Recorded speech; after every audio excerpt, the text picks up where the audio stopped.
आज हम लोग जो है बहुत दिन के बाद जो है फिर से अब क्या करेंगे कि सबसे पहले जो है चैप्टर नंबर 9th और क्लास 9th और 10th के, ठीक है, जितने एनसीईआरटी का जो मैथ है वो चैप्टर वाइज एक एक चैप्टर का पहले कॉन्सेप्ट और साथ में क्या हो जाएगा कि उसका जो है जितना भी क्वेश्चंस है सबका सॉल्यूशन। यहाँ पे जो है आपको एक एक क्वेश्चन सबका जितना सॉल्यूशन रहेगा सब मिलेगा और साथ में क्या होगा कि एक्सप्लेन किया जाएगा। जितना भी क्वेश्चन रहेगा सबका सॉल्यूशन पूरी तरीके से आपको बताया जाएगा। उसको देखिएगा आप, जहाँ समझ में नहीं आएगा वहाँ आप जो है चाहे कमेंट में पूछ सकते हैं।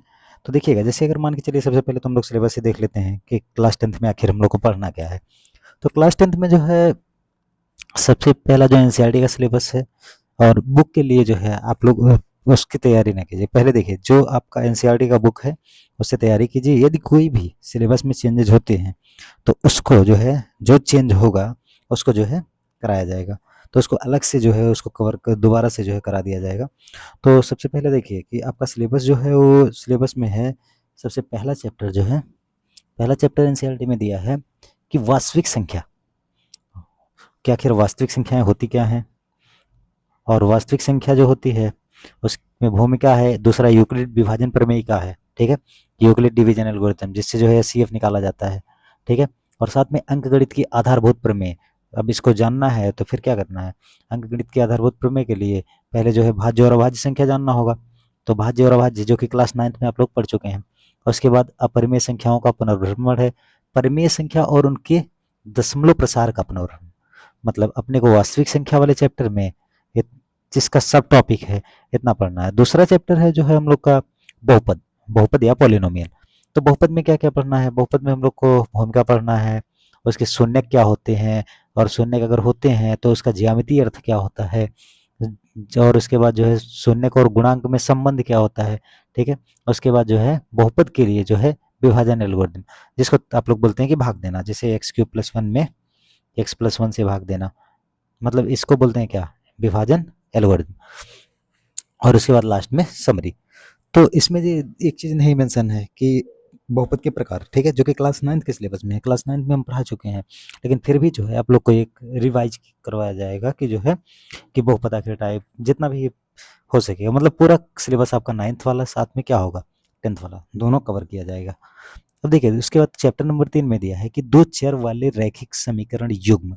अर्थात आप लोग देखिए, अगर मान लीजिए कोई रैखिक समीकरण युग्म ऐसे रैखिक समीकरण है तो इसको अगर बोलेंगे तो इसको रैखिक समीकरण बोला जाएगा।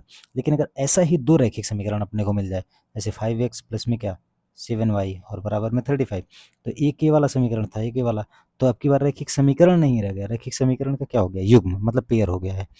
तो इसमें भूमिका, उसके बाद दो चर वाले रैखिक समीकरण युग्म होते क्या हैं, इनका ग्राफीय विधि से हल बताएंगे, साथ ही में हल करने के अन्य बीजगणितीय विधियों का, जिसमें प्रतिस्थापन है, ठीक है, या सब्सटीट्यूशन है।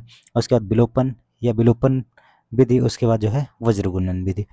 और उसके बाद दो चर वाले रैखिक समीकरण में बदले जाने वाले समीकरण, जैसे आप लोग देखे होंगे कि 5/x प्लस में 6/y बराबर में कुछ दिया है 10, और दूसरा दे दिया कि 10/x प्लस वाई या एक्स और प्लस में क्या माइनस में 5/y और बराबर में 10, ऐसे कुछ करके दे देगा अगर, तो इसको क्या करेंगे, इसको जो है बदल करके दो चर वाले रैखिक समीकरण में उसके बाद सॉल्व किया जाएगा। और अगला चैप्टर जो है वो है द्विघात समीकरण या क्वाड्रेटिक इक्वेशन। तो सबसे पहले द्विघात समीकरण आखिर होता क्या है, ठीक है, और उसको जो है हल करने का तरीका अपने को बताया जाएगा कि द्विघात समीकरण जैसे x² माइनस 5x और प्लस में 4 बराबर 0 दिया है। और द्विघात समीकरण और द्विघात बहुपद क्या होता है, दोनों में अंतर। और उसके बाद जो इसको हल करने का कई तरीका बताया जाएगा। पहला रहेगा जो है यहाँ पे दिया है क्या, गुणनखंड के द्वारा, एक होगा गुणनखंड के द्वारा, दूसरा होगा पूर्ण वर्ग बना करके, और तीसरा जो होगा वो द्विघात सूत्र के या श्रीधराचार्य फार्मूला, ठीक है ना, श्रीधराचार्य सूत्र या जो है द्विघात सूत्र इसी को बोला जाता है। द्विघात सूत्र की सहायता से क्या किया जाएगा, इसको हल करना। और उसके बाद जो है साथ में मूल की प्रकृति, अब मूल क्या होते हैं उसका नेचर बताना, ठीक है, ये सब हम लोग किस में पढ़ेंगे, द्विघात समीकरण में। और इसके बाद पांचवा चैप्टर आएगा जो है समांतर श्रेणी या अर्थमेटिक प्रोग्रेशन। तो यहाँ पे हम लोग देखेंगे कि आखिर श्रेणी क्या होती है, ठीक है ना, श्रेणी क्या होती है, साथ में अनुक्रम क्या होता है, ये सब में अंतर देखेंगे। उसके बाद जो है क्या करेंगे, इसके बारे में बताएंगे कि समांतर श्रेणी होती क्या है, ठीक है। और उसका आखिर समांतर श्रेणी अगर कोई है तो हम लोग पहचानेंगे कैसे।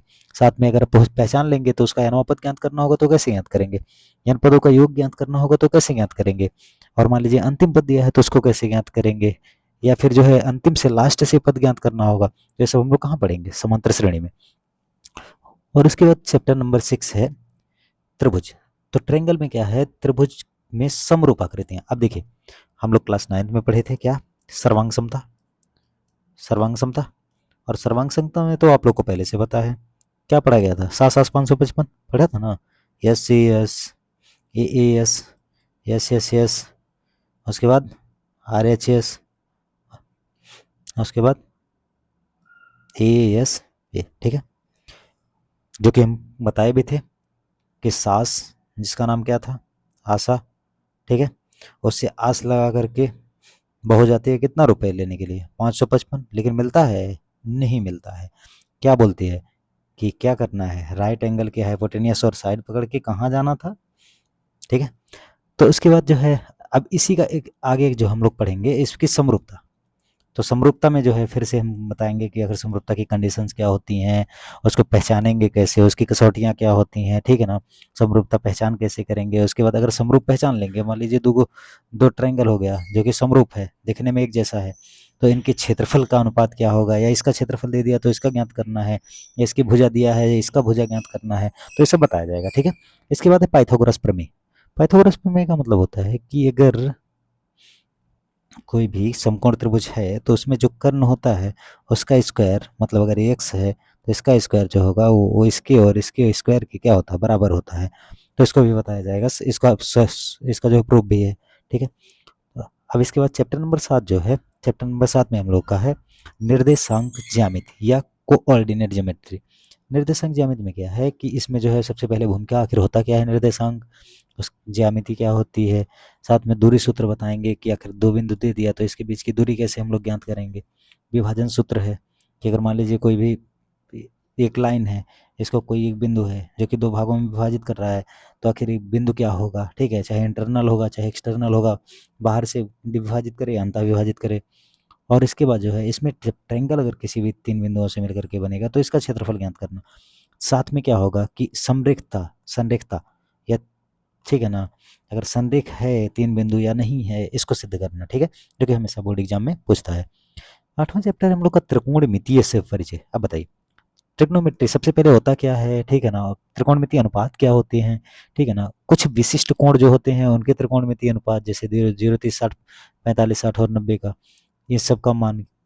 और उसके बाद जो है पूरक कोण, आखिर पूरक कोण होते क्या हैं, समपूरक कोण क्या होते हैं, उनके त्रिकोणमितीय अनुपात कैसे ज्ञात करेंगे, त्रिकोणमितीय सर्वसंख्या, आखिर सर्वसंख्या होती क्या है, ठीक है ना, सर्वसंख्या के बारे में बताया जाएगा। साथ में जो है कि सर्वसंख्या अगर है तो सर्वसंख्या कैसी होती हैं, सही होती हैं हमेशा या गलत होती हैं, या जो है उसके बाद जो त्रिकोणमिति में सर्वसंख्या कितनी है ये सब बताया जाएगा। उसके बाद त्रिकोणमिति के अनुप्रयोग, अनुप्रयोग का मतलब है कि जो त्रिकोणमिति हम लोग पढ़े हैं ना चैप्टर नंबर 8 में जो हम लोग पढ़ चुके, उसी का प्रयोग करना है, उसको हम लोग प्रयोग करेंगे। प्रयोग कैसे करेंगे कि उसका यूज करेंगे जहाँ पे मिलेगा, तो उसमें जो है क्या होगा, ऊंचाई और दूरी, ठीक है। और इसके बाद जो है चैप्टर नंबर 10 है सर्कल। आखिर वृत्त होता क्या है, ठीक है, वृत्त क्या होता है इसके बारे में बताएंगे। और वृत्त पे स्पर्श रेखा, तो स्पर्श रेखा पहले जानेंगे कि स्पर्श रेखा आखिर क्या होती है। तो वृत्त पे स्पर्श रेखाएं खींची जा सकती हैं, अगर खींची जा सकती हैं तो कितनी खींची जा सकती हैं, या कैसे अंत, मतलब अगर कोई भी सर्कल है यहाँ से एक स्पर्श रेखा खींचना है तो खींचा जा सकता है या नहीं, यहाँ से खींचा जा सकता है या नहीं, और कितनी खींची जा सकती है स्पर्श रेखाएं, सब इसके बारे में बताया जाएगा, ठीक है। और एक बिंदु से एक वृत्त पर अगर स्पर्श रेखा खींची जाएगी तो उसकी स्पर्श रेखा की संख्या कितनी होगी। और देखिए चैप्टर नंबर 11 इसमें को कंफ्यूजन में है, तो रचना जो है ये भी पढ़ाया जाएगा। रचना में क्या है, रेखाखंड का विभाजन है, और किसी वृत्त पर अगर स्पर्श रेखा की रचना करनी है तो कैसे की जाएगी, तो ये सब चीजें जो है आप लोग को बताया जाएगा। और इसके बाद जो है चैप्टर नंबर 12 में है कि वृत्त से संबंधित क्षेत्रफल। आखिर वृत्त से संबंधित क्षेत्रफल क्या होता है, जैसे वृत्त से संबंधित क्षेत्रफल यही तो हो सकता है कि मान लीजिए एक सर्कल बना लिए, ठीक है, सर्कल बनाने के बाद क्या किए कि इसको ऐसे भी डिवाइड कर सकते हैं, तो इसका क्षेत्रफल इसका क्षेत्रफल, या ऐसे बना लिए इसका क्षेत्रफल इसका क्षेत्रफल, और समझ में आ रहा है, तो इसमें से किसी का भी एक क्षेत्रफल पूछा जा सकता है। तो वृत्त का क्षेत्रफल समीक्षा किया जाएगा, त्रिज्यखंड और वृत्तखंड आखिर होता क्या है, त्रिज्यखंड क्या होता है, जीवाखंड क्या होता है, ठीक है ना, ये सब बताया जाएगा। और उसके बाद जो है संयोजन करने के बाद आकृति का क्षेत्रफल। चैप्टर नंबर 13 में पढ़ेंगे कि पृष्ठीय क्षेत्रफल और आयतन, जो कि क्लास 9th में भी हम लोग पढ़ चुके हैं, लेकिन इसको थोड़ा और ज़्यादा बढ़ा करके पढ़ेंगे, ठीक है। चैप्टर नंबर 13 में जो है हम लोग देखेंगे, जो कि हम लोग 9th में पढ़ चुके हैं, इसमें देखेंगे पृष्ठीय क्षेत्रफल और आयतन। तो सबसे पहले तो बताएंगे कि क्षेत्रफल क्या होता है, आयतन क्या होता है, और उसके बाद जो है जो बेसिक हम लोग पहले 9th में पढ़ चुके हैं कि आखिर बेलन, शंकु, ठीक है ना, ये सब होता क्या है, ठीक है, बेलन, शंकु सबका फार्मूला। उसके बाद जो है गोला बच गया, गोला, अर्धगोला, ठीक है ना, जितना भी आकृतियां सबका पढ़ा जाएगा। और ये तो हम लोग 9th में भी पढ़ चुके हैं। अब इसमें क्या होगा कि ठोसों के एक संयोजन का पृष्ठीय क्षेत्रफल, मतलब पहले तो हम लोग पढ़े थे ना, बेलन दिया था, ठीक है ना, अब की बार नहीं, अब की बार दिया है, क्या किया, बेलन दिया है, इसी में एक गोला रख दिया है। तो अगर ऐसा कोई आकृति बनेगा तो इसका हम लोग क्षेत्रफल कैसे निकालेंगे, आयतन कैसे निकालेंगे, तो ये सब चीजें हम लोग को बताया जाएगा। और अगर एक ठोस मान लीजिए कि गोला था, उसको पिघला करके हम लोग क्या किए, क्यूब बना दिए, घन बना दिए, तो घन बनाने के बाद उसका आयतन, क्षेत्रफल, जो भी रूपांतरण करने के बाद उसके बाद फ्रस्टम अपकोण या शंकु का चिन्ह पढ़ना है, ठीक है। और चैप्टर नंबर 14 में जो है हम लोग पढ़ेंगे सांख्यिकी। देखिए, सांख्यिकी छोटा सा चैप्टर है, अच्छा चैप्टर है, और हमेशा क्वेश्चन यहाँ पे पूछेगा। तो सांख्यिकी में हम लोग को मेनली पढ़ना है कि आखिर सांख्यिकी पहले तो बताएंगे कि होता क्या है, ठीक है, इसके बारे में भूमिका बताएंगे, आंकड़ा बताएंगे, आखिर आंकड़ा होता क्या है, आंकड़े के प्रकार क्या होते हैं, ठीक है। उसके बाद माध्यमातिका और बहुलक के बारे में बताया जाएगा, आखिर माध्य क्या होता है, माध्यिका क्या होता है, और बहुलक क्या होता है। तो माध्यमातिका बहुलक बताने के ही क्रम में जो है आप लोग को बताया जाएगा कि बारंबारता और संचयी बारंबारता क्या होती है, बारंबारता को जो है कैसे डिनोट किया जाता है, साथ में अगर संचयी बारंबारता है तो उसको कैसे बनाया जाएगा। तो हम लोग उसमें बताएंगे कि माध्य निकालने का बहुत सारा तरीका है। तो माध्य निकालने का सबसे पहले तो बेसिक मेथड जो बताया जाएगा, उसके बाद शॉर्टकट मेथड बताया जाएगा, और जो है लास्ट में जो है माध्यक का, बहुलक का, तो जितना भी फार्मूलाज रहेंगे सबका क्या किया जाएगा, सबका जो है हम लोग डिटेल पहले पढ़ा जाएगा, इसमें डिटेल पढ़ा जाएगा, ठीक है ना, डिटेल में पढ़ा जाएगा। बाद में क्या होगा कि जब आप लोग का एग्जाम आने वाला होगा, एग्जाम से 1 महीने पहले, ठीक है ना, एग्जाम से 1 मंथ पहले जो पढ़ा जाएगा दोबारा से पढ़ा जाएगा, उसमें क्या किया जाएगा, उसमें रिवीजन, सुपर फास्ट रिवीजन, ठीक है ना, तो उसमें रिवीजन किया जाएगा। लेकिन अभी क्या किया जाएगा, अभी पूरी डिटेल में पढ़ा जाएगा, मतलब एक भी कॉन्सेप्ट को छोड़ना नहीं है, पूरा कॉन्सेप्ट सब पढ़ा जाएगा। उसके बाद जो है चैप्टर नंबर 15 है प्रोबेबिलिटी ऑफ प्रायिकता, जो कि हम लोग क्लास 9th में पढ़ चुके हैं।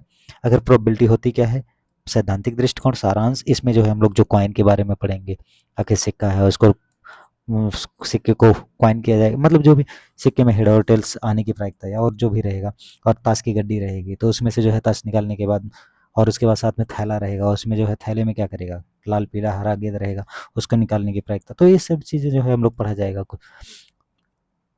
तो इतना अपना जो मेन चैप्टर है वो कितना है, 15।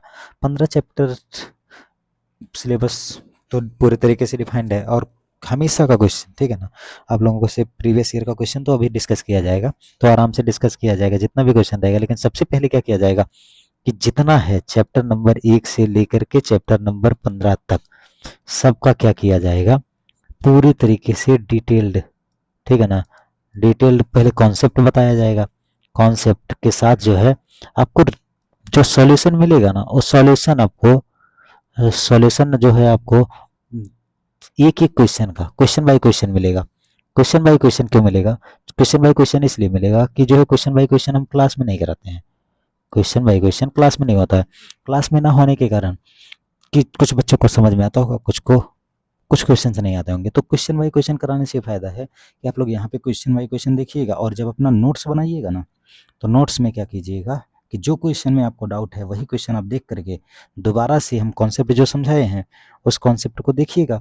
कॉन्सेप्ट देखने के साथ साथ क्या हो जाएगा कि जो है वो क्वेश्चन आप उसमें से देख करके सॉल्यूशन उसका बनाइएगा, और सॉल्यूशन बनाने के बाद दोबारा आप सॉल्व कीजिएगा। यदि आपको फिर भी नहीं समझ में आएगा तब फिर आप दोबारा चाहे क्लास में पूछिएगा या फिर जो है बताइएगा, तो फिर एक छोटा सा वीडियो बना के जो भी क्वेश्चन का डाउट आता जाएगा उसको हम बताते जाएंगे, ठीक है। ओके, धन्यवाद।